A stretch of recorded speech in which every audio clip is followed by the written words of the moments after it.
Dia ngomongnya uang. Oh, duit gimana? Untung berapa lu? Uang, uang, uang. Dan tiap ada orang ngedengar ngomong uang, telinganya tuh langsung rebing.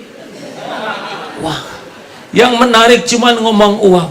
Berkelahi karena uang, berkeringat karena uang, habis waktu demi uang. Demi Allah, apa sih namanya uang? Uang cuman kertas pindah. Uang cuma kertas pindah. Kerja 1 bulan, kasih gaji. Berapa lama pegang uang itu? Enggak lama. Bawa ke rumah, Bu, nih gaji, udah pindah. Hanya untuk itu. Memang disembunyikan sebagian, ya.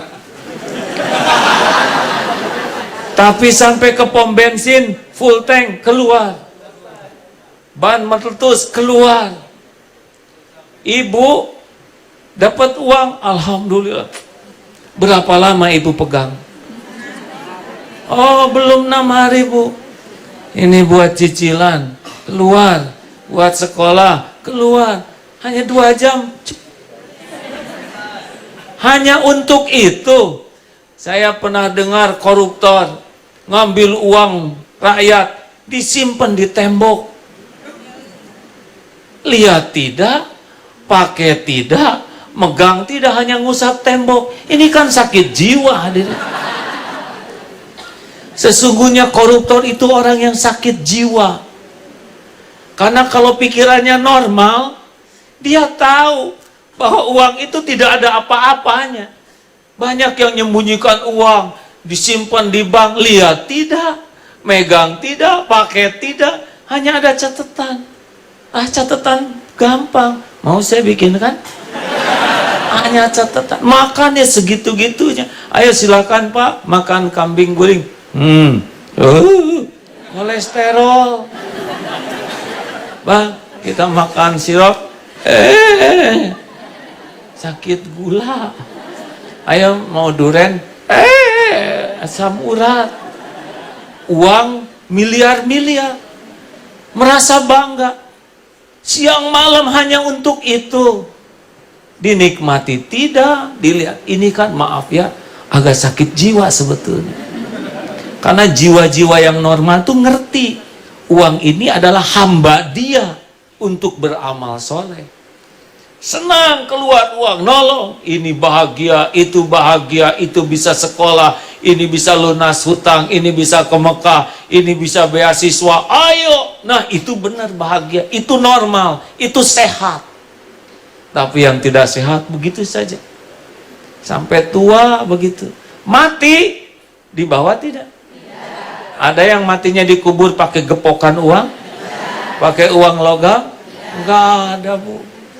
Mati sekejap itu jadi bukan milik dia. Makanya maaf, saya tidak mengatakan harus miskin. Tetapi jangan diperbudak kekayaan. Ada juga yang nanya, mau jadi orang kaya? Tidak. Beneran? Bener Pak. Saya kalau ditanya mau jadi orang kaya harta, tidak. Tapi kaya ilmu, kaya amal, kaya hati mau. Kenapa nggak mau jadi orang kaya harta? Tidak penting jadi orang kaya. Yang penting tuh setiap perlu. Bukan ada, Bu, cukup. Ada juga kalau nggak cukup pusing. Perlu 2 juta, adanya 2.000 kan stres, Bu. Jadi tiap perlu, tiap perlu, cukup. Itu yang penting. Perlu buat makan? Cukup. Perlu buat anak sekolah? Cukup. Perlu buat beli rumah? Ya kan penting cukup, Bu. Beli ganti kendaraan? Buat ke Mekah? Buat sedekah? Mau apa kaya kalau gitu? Tidak penting, masa mau makan kaya, mau sekolah kaya, tidak. Yang penting itu cukup. Benar? Dan cukup itu dalilnya wa may yatawakkal 'alallah fahuwa hasbuh. At-Tolak ayat 3. Barang siapa yang hatinya hakul yakin ke Allah, Allah tahu hati kita, dan tawakal, Allah satu-satunya pemilik rizki, Allah satu-satunya pembagi rizki, Allah yang membuka, menahan, mengambil, dan semuanya hanya milik Allah, hanya dari Allah, enggak pernah minta-minta ke makhluk. dia kerja jujur menjemput rezekinya, karena yakin Allah akan memberinya, Allah jamin akan cukupi. Beneran Bu? Orang kaya belum tentu hatinya merasa cukup. Benar? Orang kaya belum tentu hidupnya merasa cukup. Tapi orang yang cukup pasti bukan cukup. Kaya lagi, kayak dasar pengen. Teruskan. Jangan diperbudak oleh harta, ya. Kita tidak disuruh mencari rizki, disuruh menjemput rizki. Kalau mencari antara ada dan tiada, kalau menjemput pasti ada. Yang dicari itu berkahnya. Kita udah selesai nih rezeki kita tuh, dibagikannya udah selesai, tapi berkah atau tidak tergantung bagaimana kita cara menjemputnya. Kalem. Apalagi yang suka memperbudak? Ibu apa? Hah? Enggak, ibu-ibu apa? Suami. Banyak kaum wanita yang menuhankan suaminya. Suamiku, engkau adalah segala-galanya bagiku. Musyrik, ya. Tanpa dirimu aku hampa. Dusta, engkau adalah cahaya. Tanpa dirimu aku dalam gelap. Lebay. Untukmu wahai suamiku segala-galanya. Musyrik. Suami cuman makhluk. Ada yang suaminya sudah meninggal? Maaf. Acungkan tangan, boleh? Udah pada meninggal? Maaf. Boleh sedikit acungkan tangan? Tidak keberatan? Masya Allah, ya. Ibu masih hidup, saya lihat ya. Masih makan? Masih minum? Masih berteduh? Kalau gitu suami bukan siapa-siapa, ya kan? Kalau suami segala-galanya, suami memberi rezeki, suami meninggal, pada meninggal ini istrinya. Suami itu cuma hamba Allah, ladang amal bagi ibu-ibu. Sebagian ladang rezeki dari Allah lewat suami. Suami nggak ada, Allah yang ngasih rezeki. Buktinya ibu-ibu malah tambah bahagia sekarang. Mungkin, ya. Bu, jangan terlalu cinta sama suami, ya.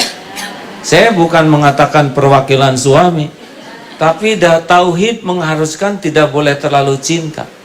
Kalau terlalu cinta, ibu akan kehilangan pahala. Masak demi suami, dandan demi suami. Karena saking takutnya hati suami tidak cinta, maka lakukan segalanya. Hati suami itu dibulak-balik oleh Allah, bukan oleh dandanan ibu, bukan oleh masakan ibu.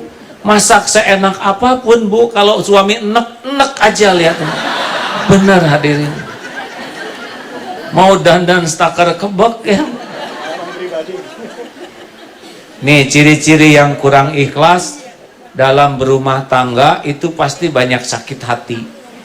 Karena kalau sudah tauhid bagus, tidak akan sakit hati, Bu. Orang ikhlas tuh nggak punya sakit hati ke orang. Beneran. Nih ciri orang yang kurang ikhlas. Masak demi suami. Tahu-tahu suami pergi begitu saja. Pah, makan dulu. Nggak ada waktu, Bu. Pasti sakit hati. Suami nggak ngehargain jerih payah istri. Lalu manggil anak-anak. Nak, tuh gitu bapak kamu. Cari dukungan. Bapak kamu mah nggak punya perasaan. Ini udah akhlak buruk, Pak. Nggak punya perasaan, nggak menghargai sama yang jadi istrinya. Ditanya sama anak, kenapa dong ibu nikah sama bapak? Habis gada lagi, tahu. Ini lebih buruk lagi hadirin. Tapi bagi orang yang tauhidnya mantap, masak, udah niat, udah jadi amal. Kurang apa? Allah lihat enggak ibu masak?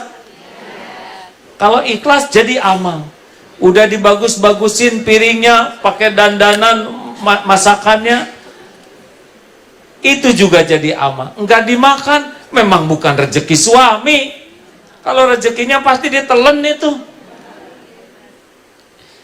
Suami pergi, dimakan aja oleh ibu, kenapa rewel? Jarang ibu masak didandanin gitu ya. Nah jelas. Bu, gimana suami nggak makan? Dia memang bukan rezekinya. Ini rezeki pahala sabar buat saya. Enteng bu, demi Allah, enteng hidup ini kalau tidak menuhankan makhluk. Tahu kenapa kita sering sakit hati? Karena Tuhan kita adalah penilaian orang. Ingin dihargai, ingin dihormati, ingin dipuji, ingin dikagumi, ingin diperlakukan spesial. Itu Tuhan kita itu adalah makhluk, sehingga ngabdi saja demi penilaian orang. Kenapa banyak cicilan? Karena pengen dipuji. Padahal yang muji tidak pernah bantu bayar cicilannya. Ini masalah hadirin. Benar? Saya tidak niat menyinggung Pak, tenang saja. Ada yang menjadi tua tuh stres karena menuhankan penampilan, ingin awet muda. Enggak mungkin bu, ibu direndam pakai cairan apa gitu. Nikmati jadi tua tuh bu, nggak usah tahan napas terus, biasa saja. Karena ingin kelihatan langsing, tahan napas. Menderita. Ada orang yang diperbudak penilaian orang bu. Bukan tidak boleh berpenampilan bagus, tapi jangan diperbudak. Makin mahal, makin bagus, makin nyiksa. Oh iya bu, coba yang sekarang stres, ini pasti yang selopnya mahal, bagus, dan belum lunas ya. Yang tenang ini, yang pakai sendal jepit kiri dua-duanya. Nah, bu, serius hadirin. Makanya maaf, ada yang diperbudak barang bu, ada yang diperbudak penilaian orang. Nah, tauhid membebaskan kita dari perbudakan ini.